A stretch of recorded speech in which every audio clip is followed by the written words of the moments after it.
And can I have the slides, please? I will take you to a trip away from Earth and back to Earth, trying to show you that space technology is a technology that has changed the world already and will change the world in future. So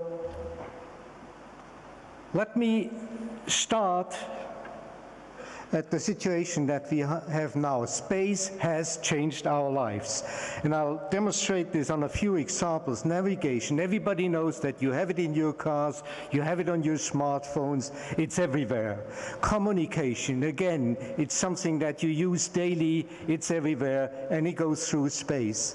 Weather, we are used to having weather forecasts very accurate. The news come within minutes and hours from the most remote locations in the world to us. Maps are created from areas which are very remote. We all use this on a daily basis. But there's more to this. Space really is a global economic factor, and it's not the money that directly goes into space hardware and the launch systems. That's just the top of the pyramid. The big basis is the derived services. This is what you use on your smartphones, on your television, on your devices, more or less on a daily basis. But space is not static, space moves on. And I will now try to take you to this little and quick trip through space. First of all, research continues in space on a very rapid pace. Cosmology is not simply these beautiful pictures that Hubble brings us from the cosmos back to Earth. No. Today we know that 94% of our universe is not the matter that we know. It is dark matter and it's dark energy. And the dark in this context means we don't know what it is. Disaster monitoring, a very important thing. This shows you a picture of the Haiti earthquake, and every little square shows you from space data the intensity and the direction of the movement of the ground. So this is a real aid to the help that comes and relieves the consequences of a disaster. Climate, you notice the very tiny atmosphere, very fragile, and we know that we're affecting this quite efficiently now, and it's space that gives the data to make the models that predict how this continues and how this will affect us in 20 years, 50 years from now, to really follow the consequences of our activities today. But it's also things like system engineering. A satellite up there in space, you cannot just simply bring it back and repair if something happens. So you have to make sure it works, and it works unattended. So the very sophisticated way of system engineering of space has come back to Earth and now affects engineering in many areas that have nothing to do with space.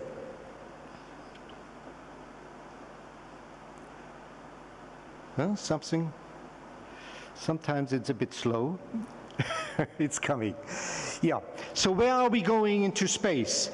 It's actually very simple. It is a couple of points. Sustainable environment here on Earth. Economic progress here on Earth. Quality of life on Earth. And the expansion of our knowledge. That's the goals that we are going to. And I now will go to various destinations that space can reach and show you what this contributes. First of all, the low Earth orbit started actually here in Russia, the permanent presence of humans in LEO. That was the Mir space station.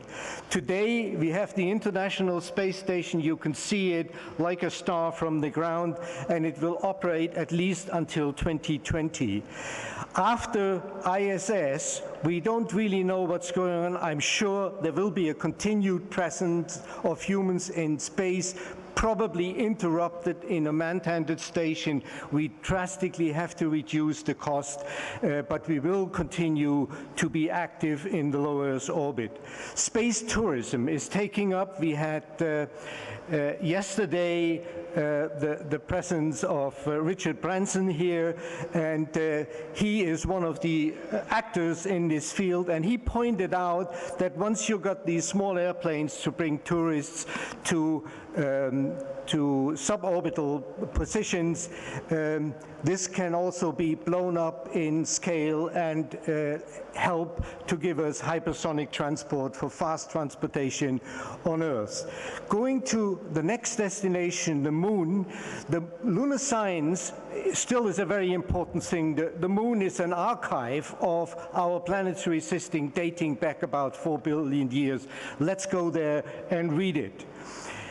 But the moon can also act as a way station to other planets, in particular to go to Mars.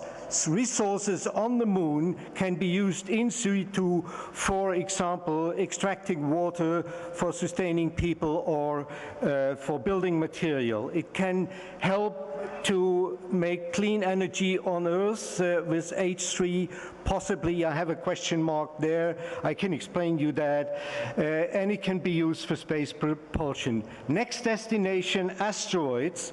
Now, you know that a commercial project has been founded this year, which is called Planetary Resources, looking for precious metals, for rare earth materials in asteroids and bringing them to Earth. But there's another aspect, and that is impact protection.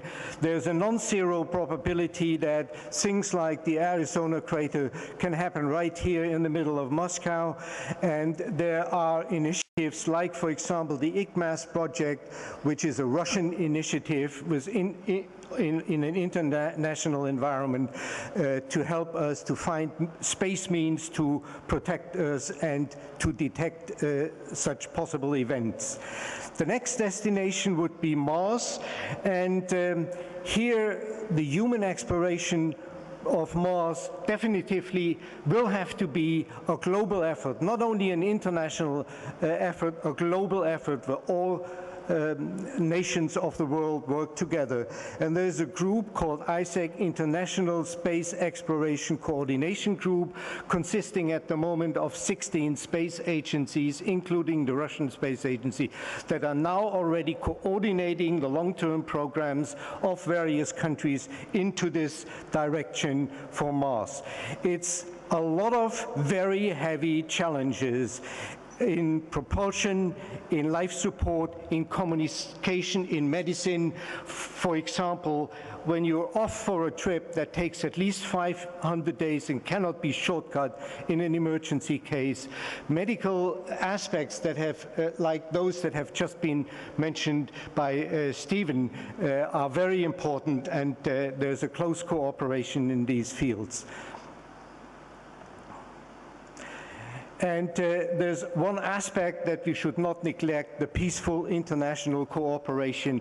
I'm very convinced that the cooperation on the International Space Station has already helped the relations between nations, and this can be improved in a larger project like going to Mars.